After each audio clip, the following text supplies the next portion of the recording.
pessoal, tudo bem? Meu nome é Ana Bárbara, eu sou advogada de imigração e hoje a gente vai conversar um pouco aí sobre a residência permanente para os Estados Unidos. Quais são as formas mais comuns que as pessoas podem vir estar morando permanentemente no país? Título de curiosidade, os Estados Unidos têm mais de 100 tipos de vistos para que as pessoas possam vir para cá. Só que desses, a grande parte depende o quê? De sponsor, de um empregador no país iniciando esse processo e pedindo para que as pessoas venham, então aquele empregado venha para o país. Desses, vistos sem sponsor são a minoria. E hoje, especificamente, eu quero tratar de um que chama EB-2 National Interest Waiver. Por que esse EB-2 National Interest Waiver ele se tornou tão conhecido? Porque ele é uma das únicas vias de green card que permite que o próprio imigrante inicie o processo migratório deles. Qual seriam as demais? A gente teria ali o EB-5, mas que necessita de um investimento de pelo menos $800 mil, e o EB-1A, que é para habilidades extraordinárias, por exemplo, um atleta que ganhou uma medalha olímpica, um artista que ganhou um Grammy, um Oscar.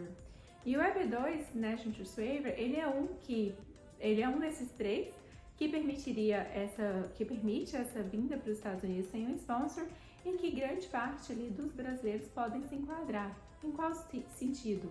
Nós temos os requisitos objetivos desse processo, que é ou um diploma avançado ou habilidades extraordinárias. Quando a gente está falando de diploma avançado, o que seria isso? Seria pelo menos um bacharelado e 5 anos progressivos de experiência, que isso aí é a equivalência de um diploma avançado, ou um mestrado ou um doutorado, ou seja, se você tem esse bacharelado e 5 anos progressivos de experiência, isso significa que o requisito objetivo já está cumprido. Significa que quem não tem diploma de bacharelado não pode buscar o EB-2? Não, a gente tem uma segunda porta para esse EB-2 que é para habilidades extraordinárias. O que isso significa? As habilidades extraordinárias. As pessoas podem virar e falar assim, será que eu tenho essa habilidade tão extraordinária assim? A lei do EB-2, eles têm os critérios objetivos que a gente pode alcançar para demonstrar essa habilidade extraordinária. Quais são eles? Nós temos 6 critérios e nós precisamos ter pelo menos 3 destes para que a gente possa alcançar o requisito objetivo deste EB-2. O primeiro deles é um certificado, diploma ou algo equivalente de uma instituição de educação. Então, se você tem, por exemplo, um tecnólogo, isso pode ser utilizado para demonstrar o critério 1. O segundo critério são cartas demonstrando pelo menos 10 anos de experiência na sua área. Que cartas são essas? Por exemplo, recursos humanos da empresa que você trabalha pode emitir uma carta confirmando a posição que você teve e o quanto tempo você teve aquela determinada posição ou posições. Se for mais de se você mudou ali de trabalho, de posições dentro da empresa. Então, com essa carta, a gente demonstra o tempo de experiência. O terceiro ponto são certificações.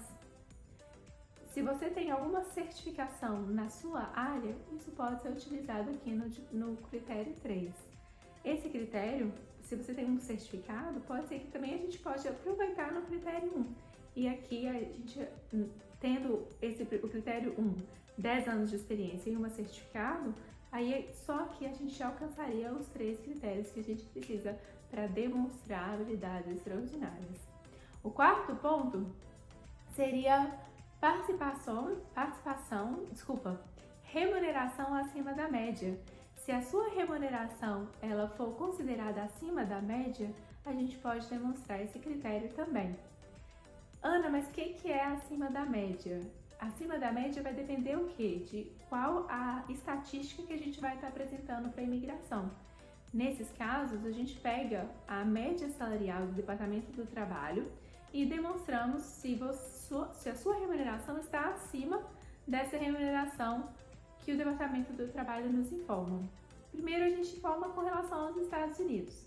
Se não atingirmos esse requisito aqui, aí a gente mostra, por exemplo, com a média do seu país de residência, para argumentar que você, então, tem uma remuneração acima da média. O quinto critério são participações em associações profissionais. Aqui, por exemplo, se você é um engenheiro, a sua participação no CREA bastaria para estar atingindo esse critério. Mesma coisa da OAB para o advogado, do CRM para o médico, do CRO para um dentista. E o sexto critério seria reconhecimentos, seja pelos seus colegas de trabalho, organizações governamentais, organizações privadas, pessoas em geral que possam estar reconhecendo a sua habilidade diferenciada na sua área. Então, uma carta de suporte, uma reportagem em revista, uma reportagem de rádio, que tenha o quê? Que demonstre que você é um profissional ali acima da média, nós podemos demonstrar para dar sustentação a esse critério. E a imigração até tem um sétimo critério definindo o seguinte: a qualquer outro tipo de evidências equivalentes. Só que pela nossa experiência, esse sétimo critério é muito difícil, nunca utilizamos, porque dificilmente a gente terá uma evidência que não caberia nesses 6 critérios iniciais que a gente passou aqui juntos. Então, demonstrado pelo menos 3, nós podemos então argumentar que você é um profissional de habilidade excepcional, um profissional acima da média. Observe que no caso da B2 National Trust Waiver, que a gente está falando aqui de habilidade excepcional, esse excepcional não se confunde com habilidade extraordinária. Extraordinário é aquele EB1A que eu falei com vocês no início do nosso vídeo, que é uma outra classe também de green card, mas que para pessoas que de fato são mundialmente reconhecidas naquilo que fazem. Então, quando fala habilidade excepcional aqui no EB2, não é necessariamente esse tão grande reconhecimento assim, apesar de, claro, precisar ser alguém com uma carreira distinta, certo? Esses aqui são os requisitos objetivos. Demonstrados isso, a gente tem que demonstrar o quê? A segunda parte do processo de EB2 National Trust Waiver, que esse profissional, ele é um profissional, a proposta dele para os Estados Unidos, ela é de mérito substancial, importância nacional, e que esse profissional ele está bem posicionado a avançar na sua carreira nos Estados Unidos e que, portanto, faz sentido para os Estados Unidos tirar o requisito de uma oferta de trabalho ou uma certificação laboral. Vamos conversar um pouco sobre isso aqui, porque isso é o que permite que o EB2 National Trust Waiver não necessite de um sponsor para o país. Lembra que eu falei com vocês que a regra é que você precisa de um sponsor para os Estados Unidos? Por quê? Suponhamos que eu sou um empregador e eu estou com uma falta de profissionais na minha empresa. Primeiro tem um processo que chama certificação laboral, em que eu tenho que mostrar para o governo americano que eu estou tentando buscar esse recurso nos Estados Unidos, não estou encontrando, antes de poder trazer um imigrante para cá. Esse National Trust Waiver permite o quê? Permite que a gente argumente que esse imigrante vindo para cá, ele está trazendo um benefício que vai além de um empregador específico. Argumentando por isso, então, a possibilidade de tirar essa necessidade desse sponsorship. E é aqui que mora a grande parte do nosso trabalho como advogados, em estar argumentando esse interesse nacional. A lei não define taxativamente o que é ou não interesse nacional para os Estados Unidos. Então, depende o quê? Dessa argumentação. O que cita são exemplos. Por exemplo, se você está vindo gerar emprego para o país como um isso pode ser de interesse nacional. Se você está vindo também ajudar numa área de depressão econômica, isso também pode ser considerado interesse nacional. Se você está vindo, por exemplo, atuar na área de pesquisa, isso também pode ser de interesse nacional. Inclusive, no guia desse tipo de visto, a imigração define que mesmo se uma pesquisa ela for puramente científica e não necessariamente ter um ganho financeiro aparente, isso pode ser considerado interesse nacional. O seu projeto ele é individual de você e nós vamos estar criando juntos isso para poder entender se a gente pode ou não ali fazer essa argumentação. Quando fala de interesse nacional, não significa que tem que estar necessariamente atingindo 50 estados dos Estados Unidos. Não é isso, mas tem que ter uma abrangência e é isso que a gente precisa estar argumentando. O segundo ponto é que você está bem posicionado a avançar na sua proposta. Para argumentar sobre isso, tem 4 principais pontos que a gente passa. O primeiro deles é o seguinte: experiência, reconhecimentos, tudo que você fez na sua trajetória profissional que nos permite argumentar o quê? Que você está bem posicionado. Esse seu projeto para os Estados Unidos, ainda que ele seja de interesse nacional, de nada adianta se a gente não consegue demonstrar o quê? Que você tem um histórico de sucesso fazendo aquilo que você se propõe a fazer. Então aqui esse subitem vai estar entrando nessa experiência. O segundo ponto é educação. Tudo que você já estudou que te faz bem posicionado a avançar para os Estados Unidos. Aqui não necessariamente diploma de faculdade, mas também qualquer tipo de treinamento que te gerou um certificado, a gente pode estar demonstrando aqui nesse segundo ponto. O terceiro ponto aqui chama Steps Towards the Endeavor, que se traduz como o passo a passo em direção ao seu projeto.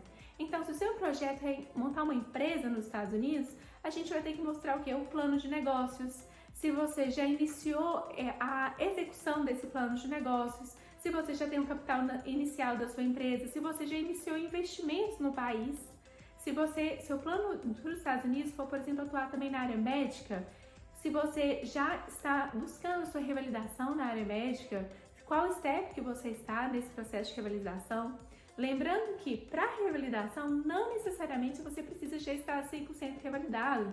A gente vai ter que mostrar o quê? O avanço em direção a essa revalidação. Isso vai ser importante para que a gente argumente que você está steps substanciais em direção ao seu projeto para o país.